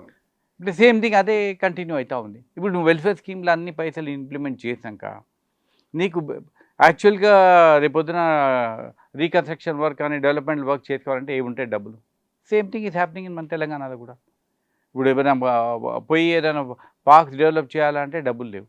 డ్రైనేజ్ రీమోడల్ చేయాలంటే చాలామంది కాలనీస్లో డ్రైనేజ్ రీమోడలింగ్ లేదు. పాత డ్రైనేజ్ సిస్టమ్ ఉంది, చేయాలంటే డబ్బులు లేవు గవర్నమెంట్ దగ్గర. బిల్స్ పాస్ అవ్వటం లేదు. మనం రీసెంట్లీ చూసాం, సెక్రటరీలో కూడా పోయి కాంట్రాక్టర్స్ అంటే దారుణం చేసిండు, మాకు బిల్స్ క్లియర్ అయితే లేవు. అవునవును. కాబట్టి మనకు పార్టీస్కి ఏముంది, పొలిటికల్ పార్టీ లీడర్లకు నేను ఈ ప్రామిసెస్ చేస్తే గెలుస్తానేమో, తర్వాత గెలిచినాక చూద్దాం, తర్వాత ఇస్తాం, లేకుండా పోతే ఒక టర్మ్ ఉంటాం, లేక నెక్స్ట్ టైంలో వస్తామో రామో చూద్దాం తర్వాత మళ్ళీ అని. జనాలు కూడా ఎట్లా నాకేంది, ఇండివిజువల్గా నాకేం బెనిఫిట్ అవుతుంది దీంతోటి, అది అయిపోయింది. ఫ్రీ రేషను నిజంగా కొంతమందికి అవసరం పడుతుండొచ్చు, కానీ అందరికి అవసరం ఆగరు. అది తీసుకుపోయి ఇప్పుడు మా దగ్గరనే పన్నోళ్ళు ఉన్నారు, నాకు తెలుసు, మన మహబూబ్నగర్ సైడ్ వాళ్ళు తీసుకుపోయి ఆడనే రేషన్ అమ్ముకొని వస్తారు బియ్యం. అంటే వాళ్ళు అంటున్నారు దొడ్డు బియ్యం ఉంది అంటున్నారు. ఇప్పుడు గవర్నమెంట్లో అందరూ సన్న బియ్యం వేస్తున్నారు, కానీ వాళ్ళు అంటారు లేదు మా సన్న బియ్యం లేదు, మేము అక్కడే అమ్మేసి వాడు దుకాణమైన కొనుక్కుంటారు. వాళ్ళు ఏంటి చిన్న చిన్న దుకాణాలు ఉంటాయి కదా, వాళ్ళకు దోశకి ఇడ్లీలకు హోటళ్ళకి ఇస్తారంట వాళ్ళు. కానీ ఇక్కడ సార్ మనం ఎటు తిరిగిన మళ్ళీ ప్రజలు నాయకుల దగ్గరికే ఇట్లా తిరుగుతున్నాం. కొంచెం భిన్నంగా మిగతా రాష్ట్రాల కంటే వెస్ట్ బెంగాల్ ఒకటి, అక్కడ ఆలోచన వేరు, అక్కడున్న రాజకీయాలు వ్యవహారం అంతా వేరు కదా. మమతా బెనర్జీ భవిష్యత్తు ఎట్లా ఉండవచ్చు, పార్టీ స్ప్లిట్ అయిపోయింది ఒకటి, 2 బీజేపీ ముందు పెద్ద సవాళ్ళే ఉన్నాయి అక్కడ, ఎట్లా ఉండవచ్చు అని మీకు అనిపిస్తున్నది? ఇప్పుడు నేను కరెక్ట్గా 3 సార్లు వెళ్ళాను. 1997లో ఎప్పుడైతే ఏఐసిసి సెషన్ అప్పుడు స్ప్లిట్ అయింది కాంగ్రెస్ పార్టీ. మమతా తన తృణమూల్ కాంగ్రెస్ అని పెట్టుకుంది. అప్పుడు నేను ఒక స్టోరీ కూడా రాశాను, డెక్కన్ క్రానికల్కి, ఏషియన్ ఏజ్కి రాశాను. అప్పుడు ఏ టేల్ ఆఫ్ 2 ఉమెన్ అని, సోనియా గాంధీ ఒక సైడు, మమతా బెనర్జీ ఒక సైడ్. అప్పుడే ఆమె తృణమూల్ కాంగ్రెస్ అని పెట్టుకుంది. అక్కడ డిఫరెన్స్ ఆఫ్ ఒపీనియన్ వచ్చింది, కొంచెం హెడ్ స్ట్రాంగ్ లేడీ ఉండే. నేను ఆ దినమే అప్పుడు ఆమె ఇంటర్వ్యూ కూడా చేశాను. మమతా బెనర్జీ ఆమె ఇంటికి వెళ్ళి కాళీఘాట్లో చిన్న ఇల్లు, వెంకటి ఇల్లు ఇల్లు లేదు, ఇప్పుడు చాలా చేంజ్ చేసేది, చాలా చేంజ్ చేసేది. అక్కడ ఆ ఏరియా ఉంటుండే, ఇప్పుడు ఆ ఏరియా మొత్తం చేంజ్ అయింది. ఆల్మోస్ట్ ఇప్పుడు ఆయన మీద కేసులు నడుస్తున్నాయి కదా అభిషేక్ మీద, చాలా ప్రాపర్టీస్ కూడా కొనుక్కున్నారు. అప్పుడు చాలా సింపుల్ లేడీ ఉండేది. నేను పోయి ఇంటర్వ్యూ కూడా చేసాము ఆమెకి ఏంటంటే కాంగ్రెస్ మాకు ప్రాధాన్యత ఇస్తలేరు, దే డోంట్ గివింగ్ ఇంపార్టెన్స్, వర్కర్స్కి ఇంపార్టెన్స్ ఇస్తలేరు అని ఉంటుండే. అప్పుడు చాలా సింపుల్ లేకుంటే ఇంకోటి ఆమె డిమాండ్స్ కూడా ఎక్కువ లేకుండే జనాల్లో కూడా ఇక్కడ మన పబ్లిక్ మీటింగ్ పెట్టుకున్న ఎవరైనా ఇండస్ట్రియల్ సపోర్ట్ ఇస్తుండే తర్వాత once she has coming to power politics వచ్చాక కూడా నేను మళ్ళీ కలెక్టర్కి 3 times వెళ్ళాను. చూస్తే మీరు ఒకసారి నేను కిరణ్ కుమార్ రెడ్డి గారితో ఉన్నాను, ముఖ్యమంత్రి కిరణ్ రెడ్డి ఉన్నప్పుడు తను ఆల్ పార్టీ డెలిగేషన్ ఒకటి వెళ్ళి ఉండే మేము. అప్పుడు వెళ్ళాం, మన జర్నలిస్ట్ కూడా ఒక 5-6 మంది వెళ్ళాం. అప్పుడు వెళ్ళి చూస్తే మార్నింగ్ లేచి చూస్తే నీకు పట్టాల మీద రైల్వే స్టేషన్ల దగ్గర జనాలు రోడ్ల మీద పండుకున్నాడు. ఏంటంటే ఎక్కువ మనకి బంగ్లాదేశ్ నుంచి వచ్చిన వాళ్ళు కానీ వేరే ఇతర సరౌండింగ్ డిస్ట్రిక్ట్లకి నుంచి వచ్చినాయి, ఉద్యోగాల కోసం వచ్చినాయి. ఇప్పుడు మేజర్ ఇండస్ట్రీస్ అన్నీ క్లోజ్ అయిపోయినాయి. ఒకప్పుడు కలెక్టాబాద్ ఫేమస్ ఫర్ జూట్ ఇండస్ట్రీస్ ఉండే. మనకి వాళ్ళకి టాటా వాళ్ళు పెడతా అంటే నందిగ్రామ్లో పెద్ద గొడవ ఎలగొట్టేసింది. ఇండస్ట్రీస్ లేవు. కలెక్టాబాద్ actually the first capital of India, real capital. మనకు బ్రిటిష్ పీరియడ్లో, ఈస్ట్ ఇండియా పీరియడ్లో మన కలెక్టానే పెద్దగా ఉండే. ఇట్లా సో మచ్ అన్ని ఇండస్ట్రీస్ ఉండే. మొత్తం ఈ లెఫ్ట్ పార్టీస్ వచ్చినాక మొత్తం ఆల్మోస్ట్ ఖతమైపోయింది అది. ఇప్పుడు లెఫ్ట్ పార్టీ చాలా రోజుల్లో రూల్ చేశారు. ఆ తర్వాత మమతా బెనర్జీ వచ్చింది. మమతా బెనర్జీ కూడా సేమ్ ఆల్మోస్ట్ ఫార్డన్ అదే ప్యాటర్న్లో నడిపించింది. గవర్నమెంట్ పార్టీ ఒక్కటే నడిపించేది. గవర్నమెంట్కి పార్టీకి తేడా లేదు. ఏమైనా పోస్టింగ్స్ చేయాలన్నా, టీచర్ల పోస్టింగ్ ఏదైనా ఉంటే పార్టీ లీడర్లు ఎవరైనా రికమెండ్ చేస్తే పోస్టింగ్. ఇల్లు కట్టుకోవాలన్నా కూడా party leader, local party leader permission ఉంటేనే వాడు ఇల్లు కట్టుకోవచ్చు. వానికి ఏమైనా కట్ మనీ ఇవ్వాలి. వాడు మెటీరియల్ ఏడుకోమని కూడా చెప్తాడు. కొన్ని లెఫ్ట్ పార్టీ ఉన్నప్పటికీ కూడా, లెఫ్ట్ పార్టీస్ ఉన్నప్పుడు కూడా ఇదే నడిచింది. మళ్ళీ మమతా బెనర్జీ ఉన్నప్పుడు కూడా ఇదే నడిచింది. దాంట్లో ప్రజల్లో విసుకొచ్చేసింది. మళ్ళీ తర్వాత ఇలా బంగ్లాదేశీస్ వచ్చిన చాలామంది, వాళ్ళకు ఓటు హక్కు జరిగింది. Most of them Muslims. ఆ హిందూ ముస్లిమ్స్ కూడా బాగా ఎఫెక్ట్ అయింది. అది కొన్ని డిస్ట్రిక్ట్స్ డెమోగ్రాఫిక్ చేంజెస్ అయిపోయింది. మనకు వెస్ట్ బెంగాల్ కానీ, అస్సాంలో కానీ ప్రజల్లో మాత్రం చాలా విరక్తి. నేను లాస్ట్ 2 years బ్యాక్ క్యాల్కులా విన్నప్పుడే అప్పుడే చూశాను నేను. జనాల్లో చాలా they are very upset with Mamata Banerjee వాళ్ళు. అంటే పట్టించుకోలేదు ఆమె, పట్టించుకోలేదు. ఇండస్ట్రీస్ లేదు, డెవలప్మెంట్ లేదు. ఇంకోటి ఈ బంగ్లాదేశ్ నుంచి వచ్చిన రోడ్ల మీద అంతా వాళ్ళే కబ్జాలు. ఏదే ఓపెన్ ప్లేస్లో పెట్టినా వాళ్ళే గుడిసెలు వేసుకొని ఉన్నారు. చీప్ లేబరు అంటే వదిలేసింది, ఆల్మోస్ట్ వదిలేసింది ఆమె. వాళ్ళు ప్రతి ఒక్క లీడరు ఒకడు వానికి రెగ్యులర్గా హఫ్తా వచ్చేటట్టు వాడు చూసుకున్నారు. నువ్వు ఈ ఏరియా నువ్వు చూసుకో, నువ్వు ఈ ఏరియా నువ్వు చూసుకో అని వాళ్ళు వదిలేసింది. అక్కడ ఆమె కంట్రోల్ పోయింది. మీకు ఏమనిపించింది ఆమె వ్యవహార శైలి చూసిన తర్వాత ఆ రోజు? అప్పుడు నాకు ఒక్కటే అనిపించింది, because I had a different image of Mamata Banerjee. నేను ఇప్పుడు 97లో చూసిన మమతా బెనర్జీకి సింపుల్గా వాడికి ఒక జోలా వేసుకొని, బ్యాగ్ వేసుకొని సింపుల్గా అండ్ ఐడియాలజికల్గా కొంచెం పబ్లిక్కి సర్వ్ చేయాలి అన్న మమతా బెనర్జీకి ఎందుకు ఇగ్నోర్ చేసింది. తను ఎప్పుడైతే వాళ్ళ ఫ్యామిలీ మెంబర్స్ ఇన్వాల్వ్ అయిపోయి అభిషేక్ బెనర్జీకి వాళ్ళకి ఇన్వాల్వ్ చేసుకొని లోకల్ లీడర్స్కి వాళ్ళ ఏరియా మీరు చూసుకోండి అని అన్నకు గెలవాలని. ఇంకోటి ఒక అలిగేషన్ అక్కడ చాలా ఏంటంటే ఎక్కువ ముస్లిమ్స్కి ఫేవర్ చేస్తుంది ఈమె, హిందూ ఫెస్టివల్స్కి వస్తుంటే మా అడ్డం పడుతుంది అని కూడా ఒకటి జనాల్లో టాక్ వచ్చింది. మనకు మా హాలిడేస్కి కొంచెం రిస్ట్రిక్ట్ చేసుకున్నాడు, లేదా అంటే పెండాల్స్ వేసే దగ్గర కూడా కొంచెం ఎక్కడైనా మసీద్ దగ్గర ఉంటే నువ్వు పెండాల్లో సౌండ్ పెట్టవద్దు అని, సౌండ్ బాక్స్ పెట్టవద్దు అని అట్లా కండిషన్ కొన్ని అలిగేషన్స్ వచ్చేసాయి. వాళ్ళు ప్రజల్లో కూడా కొంచెం బేసికల్ ఏంటంటే అన్ఎంప్లాయ్మెంట్. కొత్త ఇండస్ట్రీస్ రావటం లేదు, ఎంప్లాయ్మెంట్ జనరేట్ అవుతారు. జనాలందరూ వేరే స్టేట్స్కి వెళ్ళిపోతూ ఉన్నారు. ఎక్కువ బాంబే, బెంగళూరు, హైదరాబాద్, చాలా బెంగాలీస్కి ఇక్కడ చాలా మంది ఐటీ ఎంప్లాయీస్ అందరు. అక్కడ నుంచి కొంచెం ఆమె డౌన్ఫాల్ అయిపోయింది స్టార్ట్. అంటే ఇప్పుడు భవిష్యత్తు ఎట్లుంటుంది ఆమెదిగా చెప్పలేము. కాలగర్భంలో చరిత్ర మనం హిస్టరీలో మనం చెప్పలేము. ఎట్లా అని అంటే రేపొద్దున ఆమె మళ్ళీ రైచి వచ్చేసి మళ్ళీ రికవరీ అయినా కావచ్చు, లేకుంటే భారతీయ జనతా పార్టీ అంత ఈజీగా వదిలేదు. ఒక్కసారి వాళ్ళు వచ్చారంటే అంత ఈజీగా వదలదు. జనాలు ఇంకో ప్రజలు కూడా దే హావ్ సీన్ 15 ఏళ్ళు ఆమె రూల్ చేసిండ్రు. పర్టికులర్లీ హిందూస్ వాళ్ళకి ఫీలింగ్ ఉంచేది ఈమె వచ్చిందంటే మళ్ళీ వాళ్ళనే సపోర్ట్, వేరే మతస్థులను సపోర్ట్ చేస్తారని ఆ భయం మాత్రం ఉంది, ఆ సైకలాజికల్కి మాత్రం ఉంది. అందుకే కదా మన అభిషేక్ బెనర్జీ ఏదో విలేజ్ వెళ్తే ఆయన కొట్టిండ్రు, గుడ్లు గిట్ట వేసి కొట్టిండ్రు, which is unusual. And second thing, culturally West Bengal ఒక చాలా టాప్ భారతదేశంలోనే కల్చరల్ యాక్టివిటీస్లో కానీ highly education, culturally high. There artist, painters, మన చాలా మంచి పేరు ఉన్నవారు. మనకి రవీంద్రనాథ్ ఠాగూర్ ఉన్నారు, సుభాష్ చంద్రబోస్, గొప్ప వాళ్ళ లిటరేచర్లో ఉన్న వాళ్ళు కానీ, ఆర్టిస్ట్ కానీ, ఫిలిం స్టార్స్ కానీ, బెనర్జీలు, ఇంకోటి స్పోర్ట్స్ మెన్ కానీ మన టాప్ మనకి వచ్చిన ప్లేస్ అది వెస్ట్ బెంగాల్. అలాంటి వెస్ట్ బెంగాల్ మొత్తం ఆల్మోస్ట్ డెవలప్మెంట్ మొత్తం స్టాగ్నెంట్ అయిపోయింది. అది స్టాగ్నెంట్ అయిపోయి ప్రజలు కూడా విరక్తి అంటే మనం ఇక్కడ జేడిఎస్ కర్ణాటక కర్ణాటక దాని కండిషన్ ఏమిటో మనం చూస్తున్నాం. అది ఐసీయూలో ఉంది. RJD, JDU, Bahujan Samaj party, అంతే.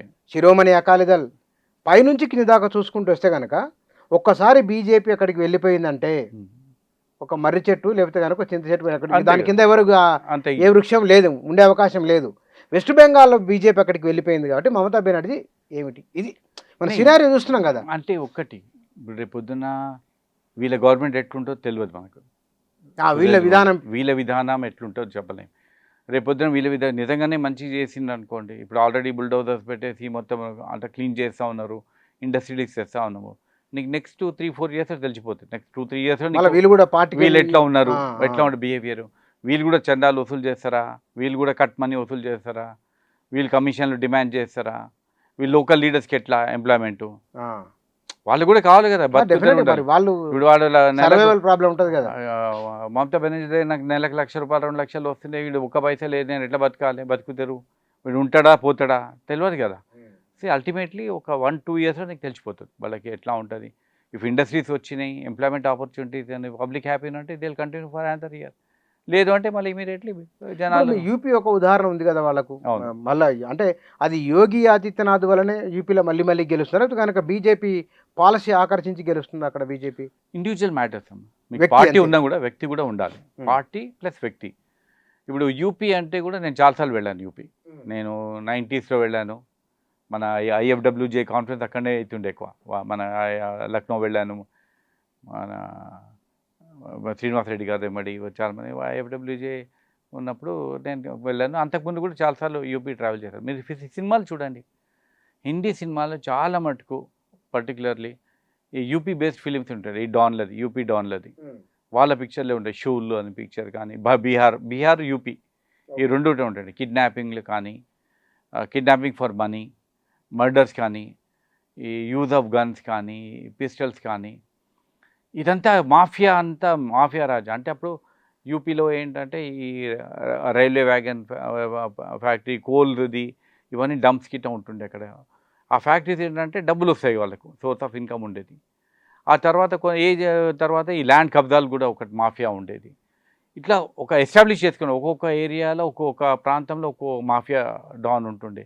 వాళ్ళందరూ కలిసి ఆ ముఖ్యమంత్రి ఎవరైనా ఉన్నారో వాళ్ళకి సపోర్ట్ ఇస్తుండే. ఆ ముఖ్యమంత్రి ఏం చేస్తుండే, ఈ డాన్స్కి ఏం అవసరం పడ్డాయి వాళ్ళకి ఫ్రీ హ్యాండ్ ఇచ్చేస్తుండే. ఈ ఏరియాలో నువ్వు పంచుకో అనే చిన్న చిన్న రాజుల్లాగా, కింగ్డమ్ లాగా ఉంటుండే ఒకప్పుడు. ఏ ఏరియాకు ఆ కింగ్డమ్ వాడు మాఫియా వాడే నడుస్తాడు. ఎవరు ట్రాన్స్ఫర్ చేయాలన్నా వాడే చెప్తాడు. ఆ ఎమ్మెల్యే చెప్పింటేనే వాడు పోస్టింగ్ ఉంటుంది. ఆ ఏరియాలో ఎస్పీ ఎవరు ఉండాలని వాడు డిసైడ్ చేస్తాడు. మనకు సర్కిల్ ఇన్స్పెక్టర్ ఎవరు కావాలన్నా వాళ్ళు డిసైడ్ చేస్తారు. కలెక్టర్ ఎవరు కావాలన్నా వాళ్ళు డిసైడ్ చేస్తారు. ములాయం సింగ్ యాదవ్ చూసాం మనం ఎట్లా ఉండేది. ములాయం సింగ్ యాదవ్ చూడండి మీరు, అప్పుడు అధికమైన వాళ్ళ కుక్కర్ షేక్ హ్యాండ్ ఇస్తున్నాడు ముఖ్యమంత్రి స్టేజ్ మీద పబ్లిక్ మీటింగ్. హమారా కుత్తా హై షేక్ హ్యాండ్ దేవ్ అని అంటే షేక్ హ్యాండ్ ఇచ్చాడు ముఖ్యమంత్రి. ఫొటోస్ ఉన్నాయి మరి ఇప్పటికీ వైరల్, మనకి యూట్యూబ్లో దొరుకుతాయి. అది ఉంది ఫొటోస్. అక్కడ గ్రాఫిక్స్ కూడా అంటుంటారు. మీ దగ్గర మీకే పంపించే ఫోటో ఉంది. అది ముఖ్యమంత్రి షేక్ హ్యాండ్ ఇచ్చి పబ్లిక్ స్టేజ్లో. కాబట్టి ఆ మాఫియా డాన్ది నడుస్తుంది. మాఫియా డాన్ది ఏంది, మీకు ఏరియాలో నేను ఈ ఎమ్మెల్యే మీరు క్యాండిడేట్ ఎవరు కావాలో చెప్పండి, నేను గెలిపిస్తాను. బూత్ క్యాప్చరింగా ఎట్లా చేస్తారా, భయపెట్టియా ఏమని చేస్తారా, నేను గెలిపిస్తా క్యాండిడేట్, నాకు ఫ్రీగా వదిలేదు. ఇప్పుడు అంతా మారిపోయింది. అక్కడ మారుతుంది, చాలా మటుకు మారింది. యూపీలో చాలా మటుకు మారింది. అంటే నేను 2 years బ్యాక్ వెళ్ళిన యూపీకి చాలా డిఫరెన్స్ అనిపించింది.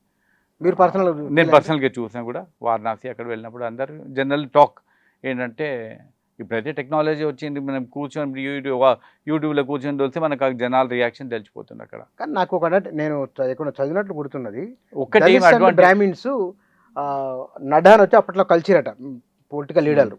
ఇతను ఠాకూర్లు జాట్ల విషయాలు బాగున్నాడు కానీ బ్రాహ్మిన్స్ దళిత విషయంలో కఠిన వైఖరి తీసుకున్నాడు అని ఒక అన్నారు. మరి నిజమానా కాదు? జనరల్లీ ఈయన క్యాస్ట్ ఈటెడ్, ఈయన బ్రహ్మచారి, మనకి యోగి ఆదిత్యనాథ్ గోరఖ్పూర్ మఠంలో ఉండేది మొదటి నుంచి. ఆయన వెరీ యంగ్ ఫియరీ లీడర్, ఒక కమిటెడ్ లీడర్ ఉన్నాడు. సంసారం పిల్లలు గిట ఏం లేదు, ఫ్యామిలీస్ లేదు. ఉన్న ఫ్యామిలీలో సిస్టర్స్ కూడా ఉన్న వాళ్ళు ఛాయ్ అమ్ముకొని ఏదో దుకాణాలు అమ్ముకొని బతుకుతున్నారు. Is not corrupt, personally is not corrupt, correct. Corruption లేదు ఆయన లేదు దగ్గర. ఆయన దగ్గర లేదు. ఆయన దగ్గర కమిట్మెంట్ ఉంది. ఇంకోటి ఏంటంటే స్ట్రిక్ట్ యాక్షన్ చూపించిండు. ఫస్ట్ మాఫియా డాన్ లైవ్లో మన టీవీలో అసెంబ్లీలో సమావేశాలు చెప్పిండు, మాఫియాకు మిట్టి మేము ఇలా దుంగ అన్నాడు, ఇలా చేసేసింది. మంచి మంచి మాఫియా వాళ్ళు ఉచ్చబోసుకున్నారు ఆయన దగ్గర, అంత భయపడిపోయినారు. మా ముక్తార్ అహ్మద్ కానీ వీళ్ళు ఎంతమంది మాఫియాని మెసేజ్ పోతుంది కదా. నువ్వు ఒక టాప్ మాఫియాని నువ్వు అటాక్ చేసినప్పుడు కింద గ్రౌండ్ లెవెల్లో కూడా ఎవరు ధైర్యం చేస్తారు? మనం ఒక అల్టిమేటం ఇచ్చింది, వెరీ అన్యూజువల్ అనిపించింది. ఎవరైతే గవర్నమెంట్ ల్యాండ్ కబ్జా చేసిండ్రో 24 గంటలు ఖాళీ చేయాలి, లేదంటే వాళ్ళ మీద స్ట్రింజెంట్ యాక్షన్ ఉంటుంది అన్నారు. ఎవరు? యోగి చెప్పిండు. యోగి ఎవరైనా మనం ఎప్పుడైనా నిన్నామా ఇట్లా statement? 24 hours I'm giving 24 hours టైంలో ఇస్తున్నాను నేను, మీరు 24 గంటలలో ఎక్కడైనా గవర్నమెంట్ ల్యాండ్ కబ్జా చేస్తే కాల్ చేసి వెళ్ళిపోండి, లేదు అంటే మాత్రం స్ట్రింజెంట్ యాక్షన్ ఉంటుంది. ప్రతి ఒక్కరికి భయం. స్ట్రింజెంట్ యాక్షన్ అంటే ఏం తెలుసు?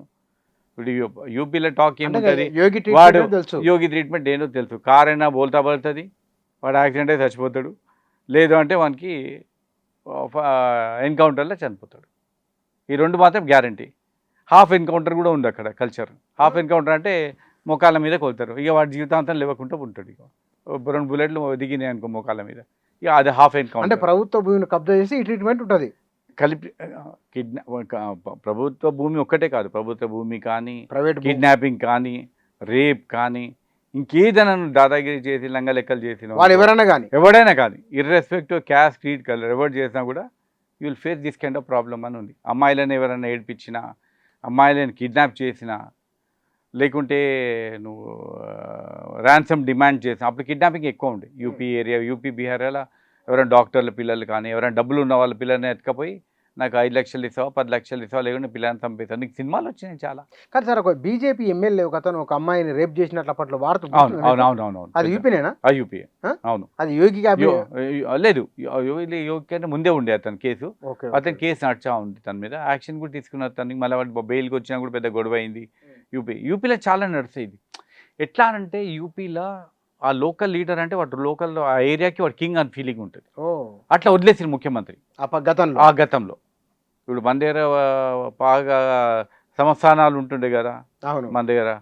ఇప్పుడు నీకు గద్వాల సంస్థానం వేరే, అట్లా ఈ లోకల్గా అక్కడ కింగ్డమ్స్ ఉండే వాళ్ళది. వాని కింగ్డమ్లో వాడు రాడు, వీనితోటే పని చేయించుకోవాలి ముఖ్యమంత్రి. ఏదైనా ఉంటే నీకు చాలా ఆ ఏరియాలో నువ్వు చూసుకో, వాడు ఏరియాలో ఏం చేస్తాడో తెలియదు. ఇప్పుడు మన దగ్గర కూడా కొంతమంది ఎమ్మెల్యేస్ రికమెండ్ చేస్తేనే పోస్టింగ్స్ ఉన్నాయి. సర్కిల్ ఇన్స్పెక్టర్ కానీ, డీసీపీ కానీ, ఏదో కావాలి మాకు ఈఐఏ కావాలని. అక్కడైతే గ్రౌండ్ లెవెల్ నుంచి టాప్ అంతా పోస్టింగ్స్ అంతా వీళ్ళే లోకల్ డాన్సే చూస్తూ ఉంటుండే. అది ఆల్మోస్ట్ కిల్ చేసిండు తను. భయం అనేది పోయింది ఒకటి. లేడీస్ కూడా చాలామంది మనకు యూట్యూబ్లోకి ఏదో చూస్తూ ఉంటాం కదా, రాత్రి కూడా మేము తిరుగుతున్నాం, మాకేం భయం అనేది లేదు. బై ఛాన్స్ ఎవడైనా గెలిది ఏమైనా చేసిననుకో, మిస్బిహేవ్ చేసిన ఏమన్నా, వాడు రాత్రి ఇప్పుడు సీసీ కెమెరాలు వచ్చేసాయి, రాత్రి వాడిని పట్టుకొని తేవాలి, వాడిని మొత్తం కొట్టుడే వానికి. వాడు పబ్లిక్లీ మళ్ళీ అపాలజీ మళ్ళీ యూట్యూబ్లో పెడుతున్నారు. యూట్యూబ్లో మీకు 2 వర్షన్స్ వస్తాయి మీకు యూట్యూబ్లో. ఇప్పుడు ఒకటి ఆ లేడీ వర్షను, ఇట్లా వాడు మిస్బిహేవ్ చేశాడు నాతో, నన్ను కొట్టాడు, లేదంటే నన్ను ముద్దు పెట్టుకొని పోయిండు, నన్ను మిస్బిహేవ్ చేసి నన్ను ఒక వర్షన్ వస్తుంది. ఒక నెక్స్ట్ డే వర్షన్ ఏంటంటే వాని వర్షన్ ఉంటుంది. వాడిని ఎవరైనా పట్టుకొని తెస్తారు, వాడిని మెత్తగా కోలుతారు, వాడు మరి మాఫ్ కదేనా, మరి ఇది గల్తీసే కదా, ఓ మేరీ బహనే ఓ ఏ అని వాడు స్టేట్మెంట్ ఇస్తాడు. ఆ కల్చర్ నడుస్తుంది. నీకు మెసేజ్ పోయింది, అదే నేను తప్పు చేసి తీసుకుపోయి నన్ను పట్టుకుపోయి తంతారు వీళ్ళు. ఇప్పుడు మొన్న ఒక కేసు అయింది, ఒక అబ్బాయిని, హిందూ అబ్బాయిని ఈద్ నాడు చంపేశారు. నెక్స్ట్ డే మార్నింగ్ వాడిని లేపేసింది. లేపేసి ఎవరైతే అక్యూజ్డ్ ఉన్నారో 7 మంది అక్యూజ్లో ఒకరిని లేపేసిండు. ఎవరైతే మెయిన్ అక్యూజ్డ్ వాడు ఎన్కౌంటర్లో చనిపోయింది. వాడు నీకు మెసేజ్ ఎట్లా పోతుంది? భయం అనేది వచ్చేస్తుంది ప్రజల్లో కూడా. ఒకటి ఉమెన్లో కాన్ఫిడెన్స్ వస్తుంది, ప్రజల్లో కూడా కాన్ఫిడెన్స్ వస్తుంది.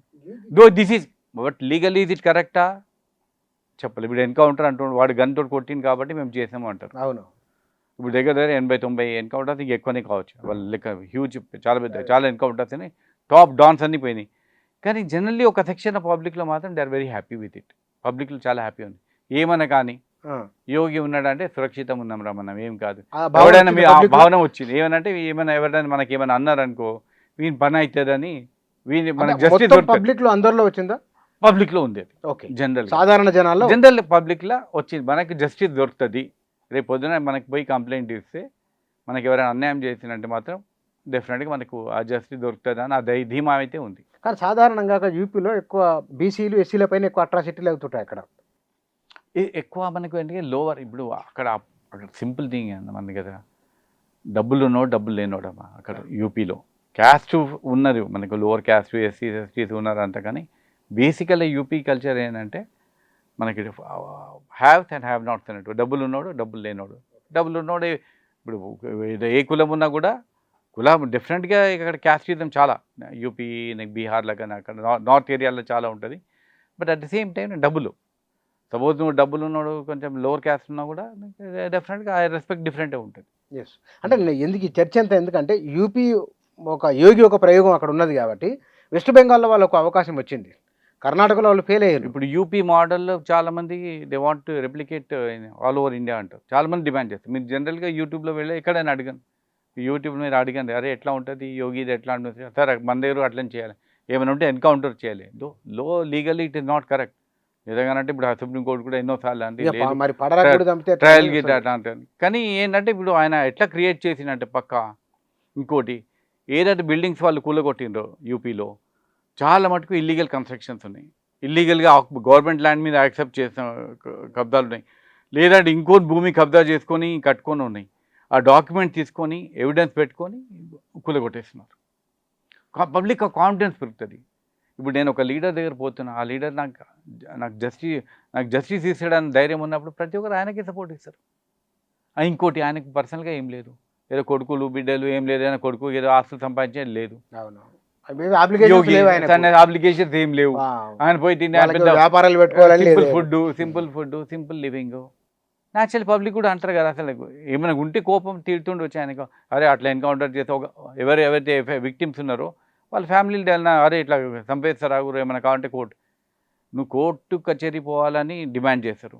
కానీ వాడు చంపేటప్పుడు ఆ వ్యక్తి ఎవరిదైనా ప్రాణమే కదా. ఇప్పుడు ఆ వ్యక్తి వాడిని చంపే బదులు ఆయన కూడా పోలీస్ కంప్లైంట్ ఇవ్వచ్చు కదా వాని మీద, దాని బదులు చంపేది ఇంకా వీని చంపాలి కానీ వాడిని చంపొద్దు అని అంటే ఎట్లా ఉంటుంది జస్టిస్? అది జస్టిస్ షుడ్ టూ సైడ్ కదా. ఇప్పుడు మనకు ఐ ఫర్ ఐ ప్రిన్సిపల్ ఉండాలన్నా అంటే కొన్ని ప్లేసెస్ కావాల్సి వస్తుంది మనకు. ఇప్పుడు గల్ఫ్ కంట్రీస్లో మన వాళ్ళు ఎందుకు ఇప్పుడు మన వాళ్ళు సింపుల్ యాటిట్యూడ్ ఉంది. మన ఇండియాలో ఉన్నప్పుడు వాడు పోతుంటే రోడ్డు మీద ఉంచుతాడు, రోడ్డు మీద బాత్రూమ్ పోతాడు, లేదంటే వాడు ఆయన ఉండే 2 పైసలు ఎత్తుకపోతాడు. సేమ్ ఇండియాని మన అదే దుబాయ్ పోతాడు, చేస్తాడా? రోడ్డు మీద ఉంచుతాడు, చాలా జాగ్రత్తగా ఉంటాడు. తెలుసు కదా మనకి పనిష్మెంట్ ఏముంటుందో, కాలు చేతులు కోసేస్తారో అది చేస్తారు, తీసుకొని జైలు వేస్తే దిక్కుమక్కు ఉంటుందని తెలుసు కదా. Same Indian attitude. మన యూఎస్ పోతాము, లేకుంటే స్విట్జర్లాండ్ పోతాం, రోడ్డు మీద ఉంచుతామా మనం?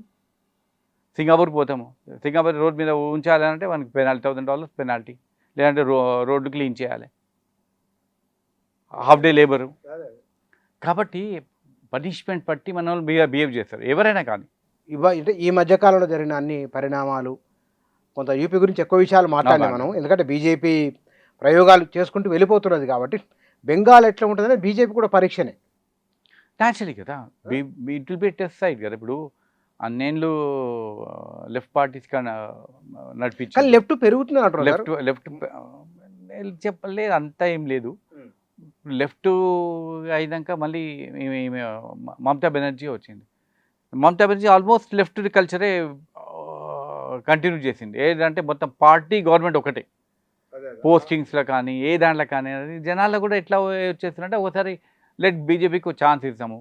ఇంకోటి ఏంటి, హిందూస్లో కూడా కొంచెం ఫీలింగ్ వచ్చేసింది, అరే మనం చాలా అనగదొక్కుతున్నారు వీళ్ళు మనకి ఏదైనా ఉండి. ఇంకోటి ఈ ఇన్ఫిల్ట్రేషన్ తోటి కూడా చాలా అప్సెట్ అయినారు అక్కడ లోకల్గా. మనకి బార్డర్ ఏరియాస్లో కూడా డెమోగ్రాఫిక్ చేంజెస్ అవుతా ఉంది. అంటే వాళ్ళ పాపులేషన్ పెరుగుతుంది, మన పాపులేషన్ తగ్గింది, మనం పూజలు చేసుకుంటే అబ్జెక్షన్స్ పెడుతున్నారు, పెండాలు వేయొద్దు, వాళ్ళ దసరా నవరాత్రులు చాలా పెద్దగా ఉంటాయి కదా, అవన్నీ కొంచెం మైండ్లో ఉండేది. కాబట్టి ఐ థింక్ ఆ ఎలక్షన్స్ ఇంపాక్ట్ డిఫరెంట్గా ఉంది అది.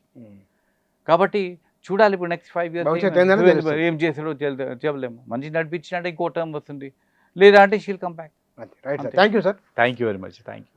వాస్తవానికి తెలంగాణకు సంబంధించిన కొన్ని విషయాలే మాట్లాడదాం అనుకున్నాము, అయితే ఇందులో చర్చ ముందుకు వెళ్తున్న కొద్దీ భారతీయ జనతా పార్టీ మిగతా రాష్ట్రాల్లో అది విస్తరిస్తున్న తీరు, ప్రధానంగా ఉత్తరప్రదేశే మళ్ళీ మళ్ళీ గెలుస్తున్నారు. ఇట్లాంటిది నెక్స్ట్ బెంగాల్ ఎట్లా ఉండబోతున్నది. తో పాటుగా మన తెలంగాణ రాష్ట్రంలో ముఖ్యమంత్రి ఆయన చేస్తున్న పనులు కొన్ని బాగానే ఉన్నాయి కొన్ని. చెరువులది గానీ, లేకపోతే గనక ఫ్రీ బస్సు గానీ, సన్నబియ్యం మంచి స్కీమ్‌లు ఇవి. కానీ ఆయన మాట్లాడుతున్న తీరు పట్ల ఎట్లా ముఖ్యమంత్రి ఏం మాట్లాడాలి? ఎట్లా మాట్లాడాలి? అనే విషయాలు పబ్లిక్‌లో విస్తృతంగా చర్చలో ఉన్నాయి. ఇయన్నీ అంశాలకు సంబంధించి వారి విశ్లేషణ ఇది. Thank you.